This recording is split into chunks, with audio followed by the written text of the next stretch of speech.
நம்ம உடலுக்கு சத்து வாய்ந்த பிரண்டை சட்னி தான் நம்ம செய்ய போறோம். நம்ம எலும்புகளுக்கு பலம் கொடுக்கும், நல்ல மோஷன் ட்ரபிள் இருக்காது, நல்ல பசியை தூண்டும். எப்படி செய்யலாம்னு பார்க்கலாம் வாங்க. நல்லெண்ணெய், பிரண்டை போட்டுக்கலாம். பிரண்டை நல்லா வதங்கிருச்சு, தனியா நம்ம எடுத்துக்கலாங்க. முதல்ல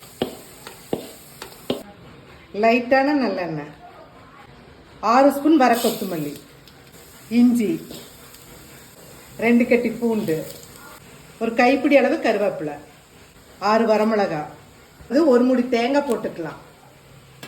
நெல்லிக்காய் சைஸ் புளி போட்டுக்கலாம். அளவான கல்லுப்பு, அதோடு இந்த பிரண்டையும் போட்டு நல்லா வதக்கி தண்ணி ஊற்றி நல்லா மிக்சியில் நைஸாக அரைச்சி எடுத்துக்கலாம். சுவையான பிரண்டை சட்னி ரெடி. சுட சுட சாதத்துலங்க இந்த சட்னி போட்டு நல்லெண்ணெய் போட்டு பிணைஞ்சு சாப்பிட்டா செமையா இருக்கும். நீங்களும் இதை ட்ரை பண்ணி பாருங்க.